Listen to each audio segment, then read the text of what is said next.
I have the honor to come out and inspire this group of summer students to share their story. I'm very passionate about stories because everyone who is born, who lives this thing called life, we have a story, and we're the author of our own life story. And my goal is to inspire them to live a story, their life story, that makes their parents or their most important people in their lives proud. And then after I inspire them to do that, my goal is to inspire them to actually write their physical story. And so that's what I'm here to today, is inspiring kids to live a great story, but also write a great story as well. Writing a book can be a daunting task for a kid, for an adult, right?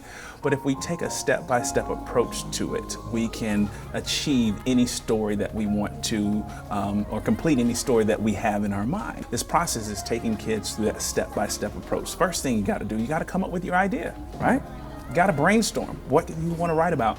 And the first place I tell kids to pull from your own life story, the story that you're the author of, things that you like to do, places you've been. And all of those stories are important, because even the simplest story of going to a baseball game or playing baseball, that story is going to be impactful for someone who's never been, or someone who's thinking about potentially playing baseball. I spent a little time in the classroom, and that was one of the things that sparked this whole movement that I have.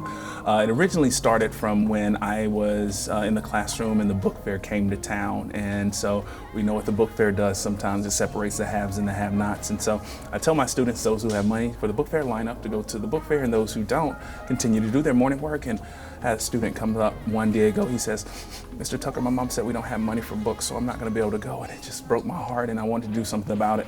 So fast forward years later, when I got out of the classroom, I have a bookmobile where I take to schools out in Metro Atlanta. So I'm from Georgia. And so the whole concept of this bookmobile is kids earn books through acts of kindness. Anybody can be kind, so anybody can earn a book off the bookmobile. And so I had this bookmobile, and I'm stocking books on that bus. And I said to myself, how cool would it be one day to have a section on this bookmobile of books completely written by kids? And that's where I came up with the idea to start Share Your Story.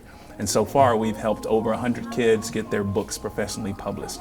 And I'm hoping this summer we may have a kid from here that has a great story that we could publish and be on that bookmobile one day. I have a show called The Very Airy Library. And the whole concept of the show is that there's a magical library in the forest. And the magic behind it, it has every book that's ever been written. And we go on a journey to find the newest books that have been written. And so, but the cool thing about this tree is that I turned it into a flying tree.